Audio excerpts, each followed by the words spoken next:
The planet had no name when the first human ship landed on its surface. It was a dead world, with rust-colored rocks stretching to every horizon and a thin atmosphere that could not support life. The Galactic Concord had surveyed this planet centuries ago and declared it worthless. The effort needed to make it livable was too great, they said. No sensible species would bother. Humans were not known for being sensible. Chief Engineer Scott Palmer stepped off the landing ramp and looked up at the gray sky. The air was so thin that he needed a breathing mask, and the temperature was cold enough to freeze water in seconds. Behind him, 20 transport ships were descending through the clouds, carrying equipment, supplies, and thousands of human volunteers. "Well," he said to his team, "we've got our work cut out for us." The project to transform this dead world into a home for the Valari was the largest undertaking in human history. It would require millions of tons of equipment. It would require new technologies that hadn't existed a year ago. It would require the labor of thousands of humans who had volunteered to leave their homes and families to help strangers they had never met. And it would require time. Lots of time. But humans were stubborn. And when they saw a problem, they couldn't help but try to fix it. The first year was the hardest. Atmospheric processors were built on mountain peaks and in deep valleys, machines that would slowly fill the thin air with oxygen over the next decade. Underground shelters were carved out of rock to house the Valari during the transformation. Water was found frozen deep beneath the surface, and great pumps were installed to bring it up and create the first small lakes. Scott worked alongside Valari engineers every day. At first, the two groups struggled to understand each other. The Valari approach to problems was patient and thoughtful, focused on finding the most elegant solution. Humans tended to prefer the solution that worked right now, even if it wasn't pretty. But slowly, they learned from each other. "You humans are very strange," a Valari engineer named Thelos told Scott one evening, as they watched the sunset paint the gray sky with hints of orange. "You rush into tasks without fully understanding them. You make mistakes constantly, and yet somehow, things get done." Scott laughed and handed the Valari a cup of coffee, a human drink that Thelos had developed a fondness for. "That's how we work. We try something. If it fails, we try something else. We keep trying until we succeed or die. Usually we succeed." Thelos took the coffee and sipped it carefully. His skin glowed a thoughtful shade of green. "Among my people, such an approach would be considered reckless. But I am beginning to see its appeal. There is a certain energy to your way of doing things, a refusal to accept limits. That's probably why the Concorde locked us up," Scott said with a grin. "We don't know when to quit." The second year brought the first real breakthrough. The atmospheric processors were working faster than expected, and the air was becoming thick enough for the Valari to breathe without assistance for short periods. Green domes were erected on the surface, filled with earth plants that would help produce more oxygen. Human farmers worked alongside Valari, cultivators to grow food that both species could eat. But it wasn't just the physical world that was being transformed. The two peoples were changing each other in deeper ways. Valari healers worked in human hospitals, sharing medical techniques that were centuries ahead of anything Earth doctors had known. Diseases that had been death sentences became easily treatable. Human lifespans began to extend as Valari knowledge spread through the medical community. In return, humans taught the Valari things they had never known. For 3,000 years, the Valari had been a peaceful people. They had never needed weapons because the Concorde protected them. But the Concorde's protection was gone now, and the universe was full of dangers. Lieutenant Megan Cross was a military trainer who had volunteered for the colony. Her job was to teach the Valari how to defend themselves. It was not an easy assignment. "I feel wrong holding this," said a young Valari named Sephina, looking at the practice weapon in her hands. Her skin flickered with the purple color of discomfort. My people have never used tools of violence. Megan nodded with understanding. And if you choose never to use one again after this training, that's your right. But I want you to have the choice. I want you to know that if someone threatens your children, your family, your home, you have the ability to stop them. She placed a gentle hand on Safana's shoulder. Being peaceful doesn't mean being helpless. It means choosing not to hurt others, even when you could. Safana considered these words carefully. Then she raised the weapon and began to practice the moves Megan had taught her. Her skin slowly shifted to a determined shade of blue. I understand, she said. You are not teaching us to become warriors. You are teaching us to protect what we love. Megan smiled. That's exactly right. And that's something humans have been doing since we first walked on Earth. We protect our own. Now your people are part of that circle. The years passed. The gray sky slowly turned blue. The first rains fell, creating rivers that flowed through the rocky valleys. Seeds planted by human and Valari, hands together, sprouted into the first forests, green against the red soil. The planet was given a name, New Velar, and it was starting to feel like home. Scott Palmer stood on a hillside overlooking a valley that was now filled with trees and flowers. Beside him stood Kethra, her skin glowing with the warm gold of happiness.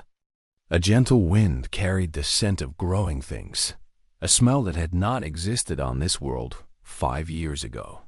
We told you that humans were destroyers, Kethra said softly. We were told that your kind brought only death and ruin. But look at what you have done. You have built life where there was none. You have created beauty from barren stone.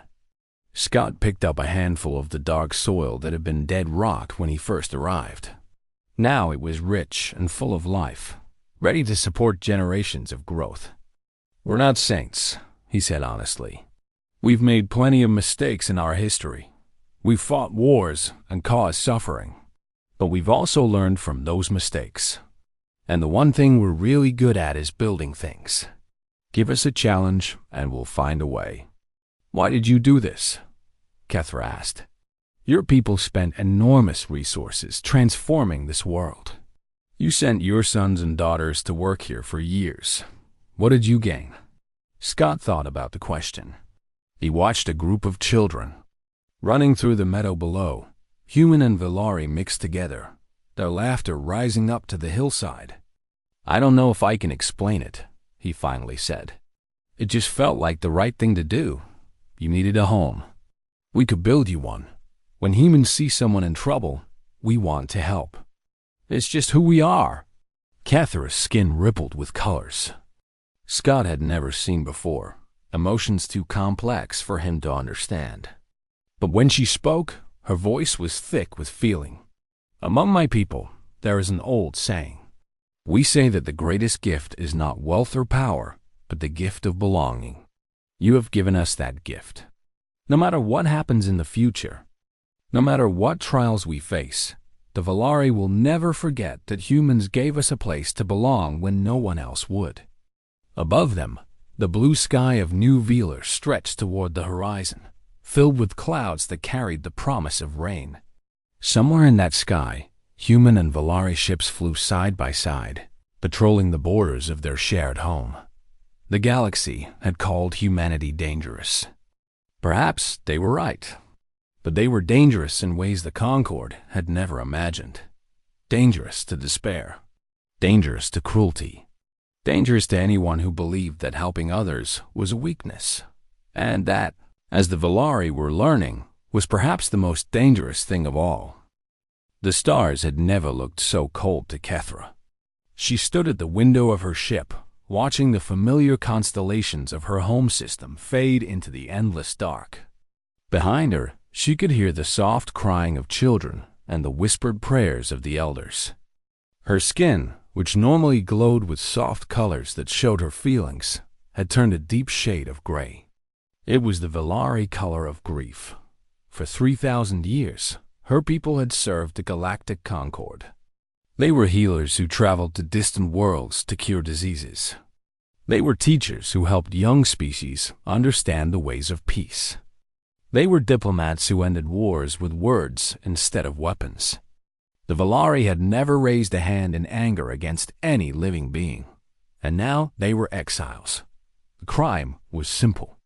The Concord had demanded that Valari scientists create a biological weapon, a disease that would kill millions on an enemy world. When the Valari Council refused, the High Lords of the Concord called them traitors. The punishment was immediate and without mercy. Every Valari in the galaxy had 30 days to leave Concord space or face death. Kethra had gathered her people as quickly as she could. 17 ships now carried nearly 2 million Valari through the emptiness between stars. Old ships, damaged ships, ships that were never meant for such a long journey. Every day, more systems failed. Every day, more of her people died. She had sent messages to every species she knew. The Zorvani, whom the Valari had helped cure a terrible plague 50 years ago, did not respond. The crystalline minds, ancient beings who the Valari had always considered wise and fair, sent back only silence. The Threk, a warrior race, laughed at their suffering and told them to find a quiet place to die. No one would help them. No one cared. The navigator's voice broke through her dark thoughts. Elder Kethra, we are approaching the boundary. Beyond this point, we enter the quarantine zone. The quarantine zone. Every species in the galaxy knew about it. 200 years ago, the Concord had discovered a young species on a small blue planet. These beings were smart and curious, but they were also violent. They fought wars among themselves with terrible weapons. They seemed unable to live in peace. The Concord had decided that these creatures, called humans, were too dangerous to allow into the wider galaxy. They built a wall of sensors and patrol ships around human space. Any human vessel that tried to leave was destroyed. Any other species that tried to enter was warned away. The humans were prisoners in their own small corner of the universe. Kethra had heard stories about humans. They were monsters, the Concord said. They destroyed everything they touched. They could not be trusted. They would kill the Valari on sight. But behind her, the life support systems were failing. The air was growing thin. The children were hungry. She had no other choice. "Take us in," she said quietly. The fleet crossed the boundary and entered the quarantine zone. For hours, nothing happened. The ships drifted through empty space, their sensors searching for any sign of life. Kethra began to wonder if the humans had already died out. If the Concord's fears had been for nothing, then the signal came. A single vessel appeared on their sensors.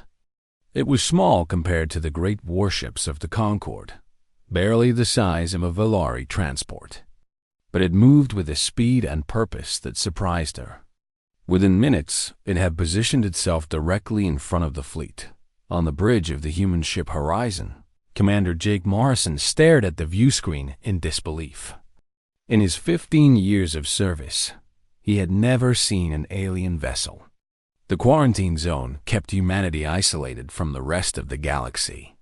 And now there were 17 of them, hanging in space like wounded birds. His communications officer, a young woman named Amy Blackwell, looked up from her console. Her face was pale. "Sir, I'm picking up a transmission. They're asking for help. Their life support is failing. They have nearly 2 million people on those ships." Jake felt his heart begin to race. He had standing orders for this situation. He was supposed to report any alien contact to Earth Command and wait for instructions. Those instructions could take weeks to arrive. By then, everyone on those ships would be dead. "Can you translate their language?" "Yes." Amy nodded. "The computer is working on it. Their signal includes some kind of translation key. They want us to understand them." She paused as new information appeared on her screen. "Sir, they're called the Valari. They say they've been banished from their homes. They say everyone else refused to help them. They say, her voice broke slightly. They say they'll die if we turn them away. Jake thought about his orders. He thought about the rules and regulations that governed his life. He thought about all the things he was supposed to do. Then he thought about his daughter, Lucy, back on Earth. She was only 8 years old. If she was on one of those ships, dying in the cold dark of space, he would want someone to help her. He would pray that somewhere in the universe, there was someone who would choose kindness over rules. "Open a channel," he said. Amy's fingers moved across her console. "Channel open, sir." Jake took a deep breath and spoke the words that would change history. "Attention, Valari Fleet. This is Commander Jake Morrison of the Earth vessel Horizon. I don't know who you are or where you come from, but I can see that you need help, and I'm not going to let you die out here. Follow my ship. We'll take you somewhere safe." On her own bridge, Kethra heard the human's words through the translation system. For a moment, she could not believe them. After all the refusals, after all the cruelty, this strange creature from a species she had been told were monsters was offering them salvation. Her skin began to glow, shifting from gray to a pale blue of hope. "All ships," she said to her fleet, "follow the human vessel. Whatever happens next, we are no longer alone." Jake turned to his first officer, a serious man named Pete Collins. "Get me a priority line to Earth Command. I'm going to need to explain why I'm about to bring 2 million alien refugees to Haven Station." Pete raised an eyebrow. "Sir, that's going to violate about 100 different protocols." Jake smiled grimly. "I know, but I joined the fleet to protect people. The regs didn't specify which people." He looked back at the view screen, at the battered alien ships that were now moving to follow him. "Send the message. Tell them we found some folks who need our help. And tell them I'll take full responsibility for whatever comes next." The Horizon turned and began to lead the Valari fleet toward safety. Behind them, the cold stars watched in silence. Ahead of them lay an uncertain future, full of questions that no one could yet answer. But for the first time in weeks, the Valari children stopped crying.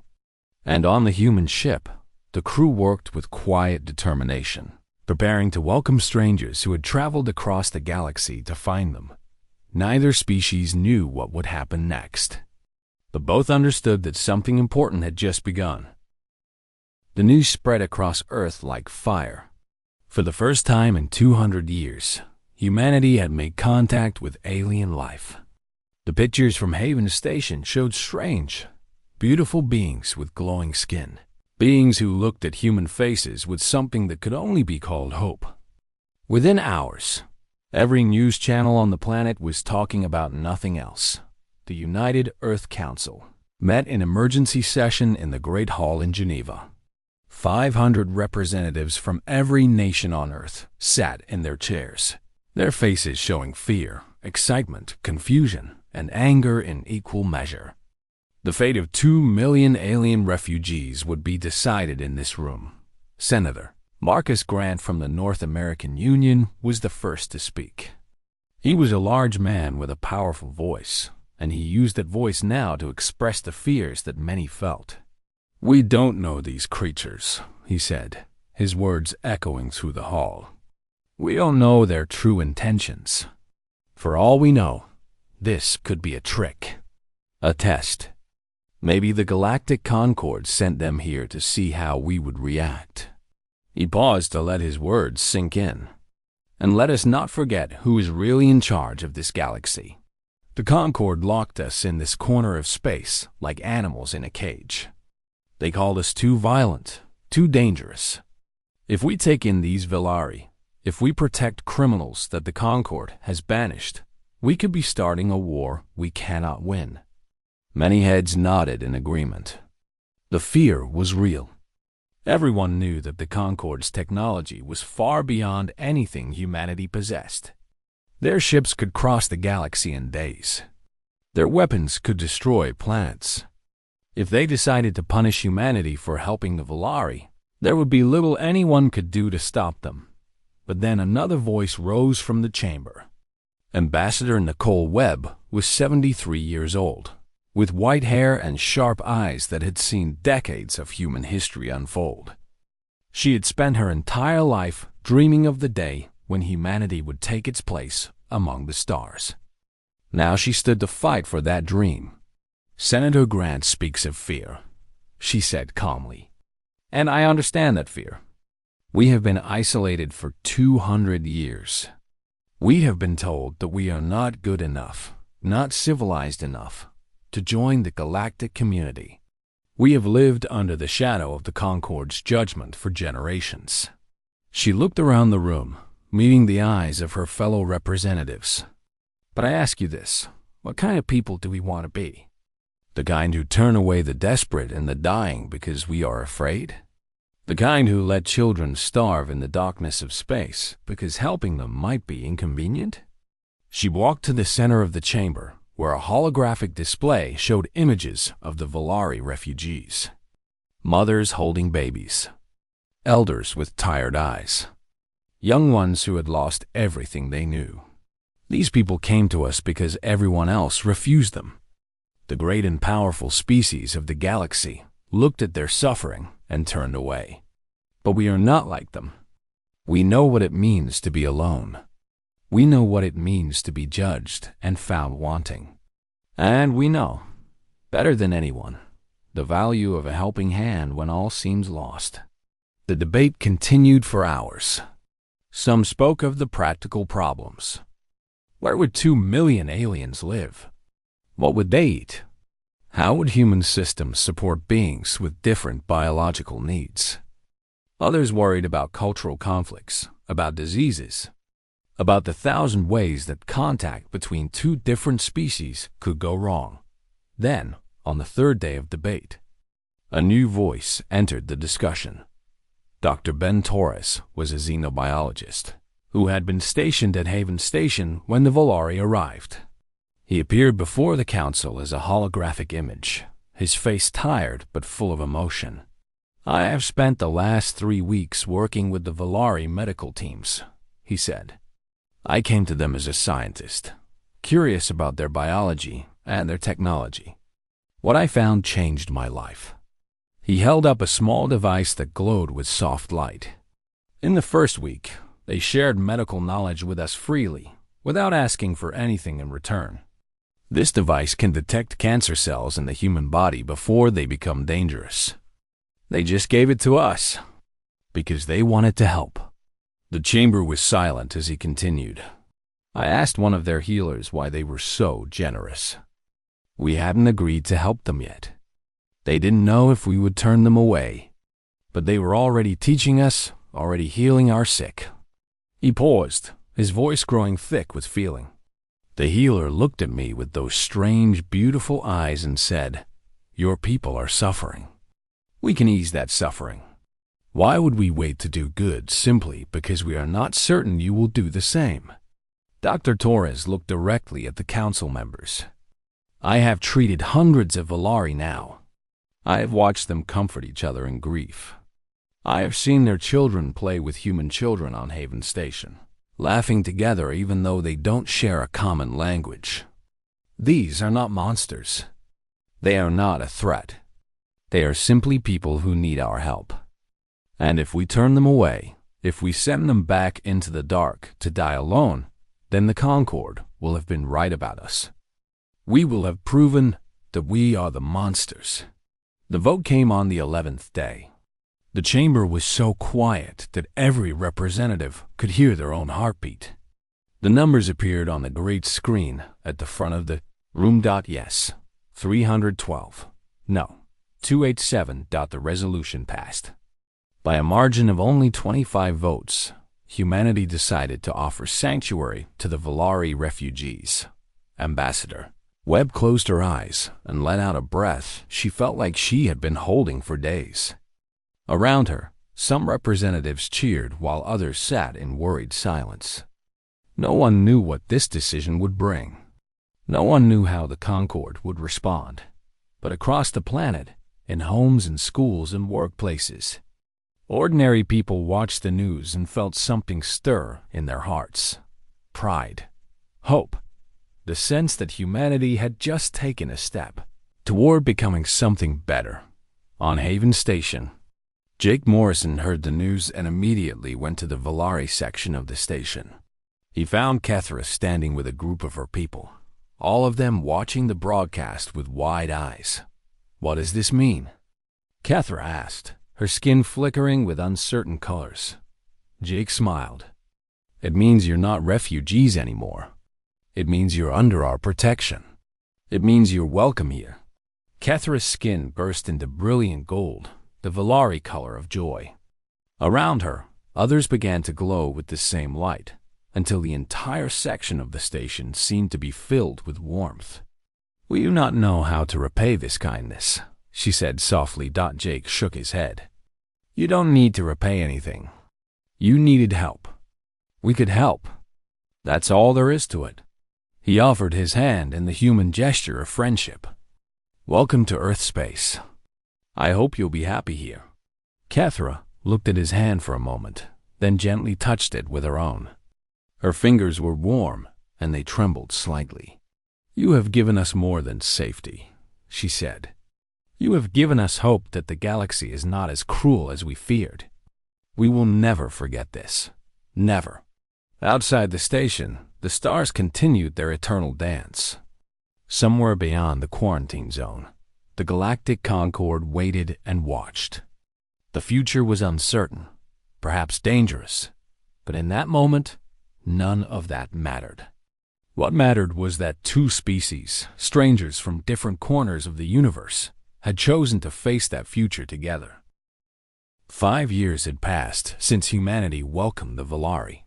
5 years of building and growing and learning together. 5 years of peace in their small corner of the galaxy. Everyone knew it could not last forever. The Concorde diplomatic vessel appeared at the edge of human space without warning. It was enormous, larger than any human ship ever built, and it hung in the darkness like a threat made solid. Within hours, every government on Earth had received the same message. Admiral Lisa Chun read the message on the bridge of her flagship, the Starship Defiance. Her face remained calm, but her hands gripped the arms of her command chair with white knuckles. "The Concorde demands that we surrender all Volari refugees within 30 standard days," she said to her senior officers. "If we refuse, they will blockade human space and begin what they call corrective measures." Her tactical officer, Commander Ryan Price, pulled up the intelligence reports on the main screen. The numbers were terrifying. The Concorde could deploy 300 warships against humanity's fleet of 47. Their weapons were more powerful. Their shields were stronger. Their technology was centuries ahead. "By any reasonable measure," Ryan said quietly, "we cannot win this fight." Captain Derek Murray, who commanded the carrier group, leaned back in his chair. "With respect, sir, reasonable isn't really our style." Lisa allowed herself a small smile. "What do you suggest, Captain?" "I suggest we tell him to go to hell," Derek said simply. "I didn't spend the last 5 years watching those. Volari rebuild their lives just to hand them over to the same people who tried to destroy them. If the Concorde wants a fight, let's give them one." Around the table, other officers nodded in agreement. Lisa looked at each of them in turn, seeing the determination in their eyes. These men and women knew what they were facing. They knew the odds, and not one of them suggested surrender. "Ryan," she said, "what's our current fleet strength?" Ryan checked his data. 47 combat vessels, plus the defense stations around Earth and the colonies. The new Velar orbital platforms are operational, but still being upgraded. We've also got about 200 civilian ships that could be armed if necessary. And the Volari? They've developed a small defense force, about 30 ships. Megan's been training their crews. They're not experienced, but they're motivated. Lisa nodded slowly. "Send a message to Earth Command. Tell them I recommend we reject the Concorde's demands." Tell them that the Valari are under our protection, and we will not betray that trust." She paused. "And tell them I'm prepared to take full responsibility for whatever happens next." The response from Earth came within hours. The United Earth Council had voted unanimously. No surrender. No negotiation. The Valari were family now, and humanity protected its own. Lisa composed a reply to the Concorde herself. She chose her words carefully, knowing that they might be the last diplomatic communication between their species. To the Galactic Concorde. This is Admiral Lisa Chun of the United Earth Defense Force. We have received your demands and must respectfully decline. The Valari people came to us in their darkest hour, and we chose to help them. That choice was not made lightly, and we will not abandon it now." She paused, then continued. "You call us dangerous. You locked us away from the galaxy because you feared what we might become. But I want you to understand something. We are not dangerous because we enjoy violence. We are dangerous because we will fight to protect the innocent. We are dangerous because we believe that compassion is strength. We are dangerous because we refuse to let fear make us cruel." She looked at the view screen, at the distant stars that the Concorde controlled. Any attack on New Velar or human space will be considered an act of war. We do not want this conflict. But if you force it upon us, we will defend ourselves and our allies with everything we have. The choice is yours. The message was sent. The waiting began. For 3 weeks, nothing happened. The Concorde ship remained at the edge of human space, watching and silent. On Earth and New Velar, people prepared for the worst. Shelters were built. Evacuation plans were made. Ships were loaded with supplies and weapons, but there was no panic. Lisa had expected fear, perhaps even protests demanding that the government change its decision. Instead, she found something she had not anticipated: resolve.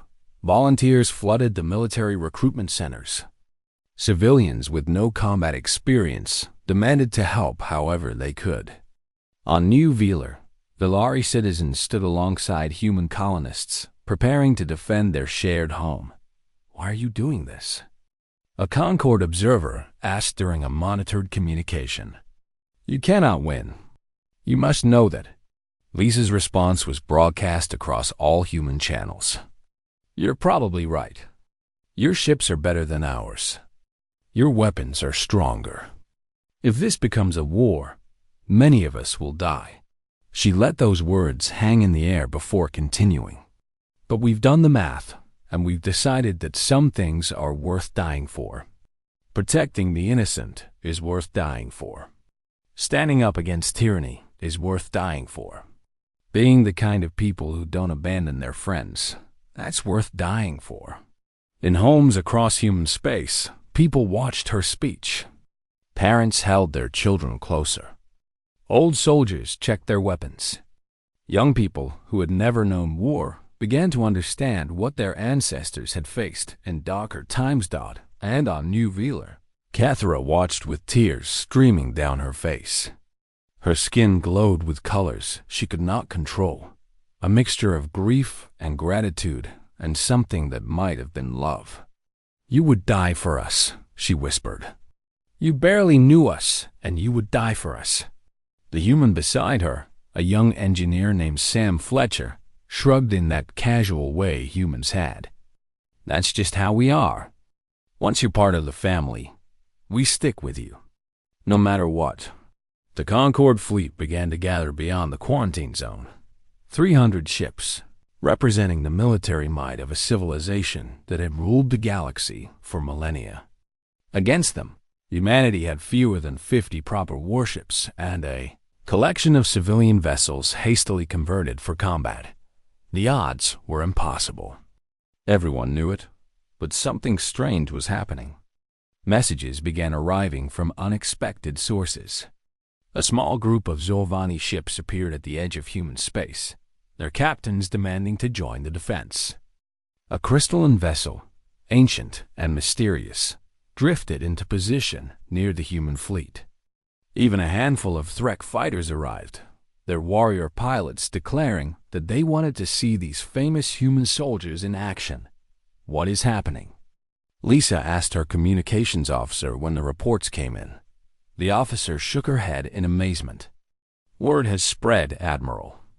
Everyone in the galaxy is watching what we're doing. And some of them want to be part of it." Lisa looked at the tactical display, at the small fleet of allied ships that was growing hour by hour. It still wasn't enough to match the Concorde's armada. It probably never would be, but it was something. It was proof that humanity's choice had meant something beyond their own borders. It was evidence that standing up for what was right, even when it seemed hopeless, could inspire others to do the same. "Send a message to our new friends," she said quietly. "Tell them they're welcome. Tell them we're honored to stand with them." She turned back to the view screen, where the stars waited in silence. "And tell them that whatever happens next, we face it together." The Concorde fleet continued to gather. The final confrontation was coming. And for the first time in galactic history, the people who had been called monsters were leading a stand against tyranny. Humanity had made their choice. Now they would see what that choice would cost. The Concorde fleet jumped into the new Velar system like a storm of metal and fire. 300 warships arranged themselves in perfect formation, their weapons charged and ready. They expected fear. They expected surrender.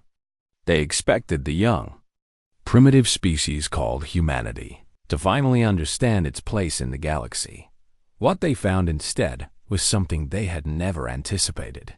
Admiral Lisa Chun stood on the bridge of the Defiance, watching the Concorde armada fill her tactical display. Around her ship, the combined human and allied fleet had taken position. 47 human warships, 30 Valari defense vessels, 22 ships from the Zorvani, the crystalline mines, the Threk, and a dozen other species who had chosen to stand with humanity thought it was still hopelessly outnumbered. But it was no longer alone. The Concorde High Admiral opened a communication channel. His face appeared on view screens across both fleets, cold and contemptuous. "This is your final chance," he said. "Surrender the Valari criminals and your unauthorized allies. Acknowledge Concorde authority over this sector. Do this, and we may show mercy." Lisa stepped forward so that her image would be clearly visible. Behind her, her crew worked at their stations with calm focus. "I have a counteroffer," she said. "Turn your ships around and go home. Leave these people alone. Let them live in peace." The High Admiral's expression flickered with what might have been amusement. "You are outnumbered 3-1. Your technology is primitive. Your allies are insignificant. What could possibly make you think you have any position to negotiate?" Lisa smiled slightly. "Because we're not the ones who should be worried. You came here expecting to fight terrified primitives. Instead, you found something else. You found people who aren't afraid to die for what's right. And throughout history, there's nothing more dangerous than that." The battle began without further words. The Concorde fleet moved forward in precise formation, their weapon systems activating in coordinated waves. They expected the human fleet to hold position and try to defend, as every civilized species would do. Instead, the human ships charged directly into them. It was a tactic born of desperation and courage. Human vessels, smaller and faster than their Concorde counterparts, dove between the massive warships like wolves among elephants. They targeted weapon systems and engine components, doing damage out of proportion to their size. When Concorde gunners tried to lock onto them, the human pilots simply moved too quickly to track. Commander Ryan Price led a squadron through a gap in the Concorde formation, his ships firing at a vulnerable carrier. "They're not used to this," he shouted over the communication channel. They've been fighting organized battles for so long they forgot how to handle chaos. On the bridge of the Defiance, Lisa coordinated the Allied fleet with cold precision. The Lari Wing, support the Zervani assault on the left flank. Crystalline Vessel, we need your sensors to track their flagship. Threk Fighters, you wanted to see humans fight. Try to keep up. The Threk commander's response was pure joy. This is magnificent. Your species is insane. Thank you, Lisa replied. We try. The battle raged for hours. Human ships fell, their crews dying with defiance on their lips. But for every human vessel destroyed, 2 Concorde ships were crippled or disabled. The perfect formation began to break apart as human tactics created confusion and disorder. And then something unexpected happened. Deep within the Concorde fleet, several ships suddenly stopped firing.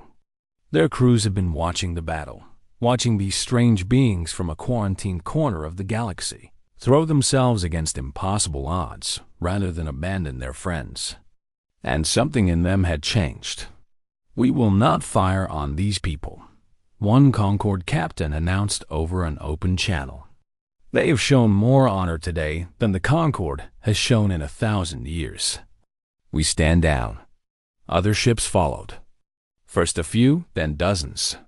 The Concorde formation began to collapse not from damage, but from defection. Officers who had spent their lives following orders suddenly found that they could not follow this one. The High Admiral watched his fleet fall apart with growing horror. What are you doing? We have them defeated. One more push, and they will break. But they didn't break. As more Concorde ships fell silent, as more crews refused to fight, the human fleet only pressed harder. They were bleeding and battered, but they would not stop. They would never stop. In the end, it was the Concorde flagship itself that fell. A combined assault from human, Valari, and Threk ships overwhelmed its defenses. Lisa gave the order to capture rather than destroy, and human Marines boarded the vessel to find the High Admiral waiting in surrender. How? He asked as they led him away in restraints. How did you do this? You had nothing. You were nothing. Lisa shook her head. That's where you made your mistake. You thought our strength was in our ships and weapons. But that was never what made us dangerous. She gestured toward the view screen, where the surviving fleet was beginning to tend to the wounded and gather the dead. Our strength is that we care about each other. We fight for each other. And when we see someone in trouble, we help them, even if helping costs us everything. The news of the battle spread across the galaxy like wildfire. A young species, imprisoned for centuries, had stood against the greatest military power in known space and won. Not through superior technology, not through clever strategy, but through sheer refusal to abandon those who needed them. Within months, the Galactic Concorde began to change. The old High Council was replaced by leaders who questioned the policies of isolation and punishment. The quarantine zone was officially dissolved. For the first time in 200 years, human ships could travel freely among the stars, but the humans did not gloat in their victory. Instead, they did something that confused many species even more than their battle tactics.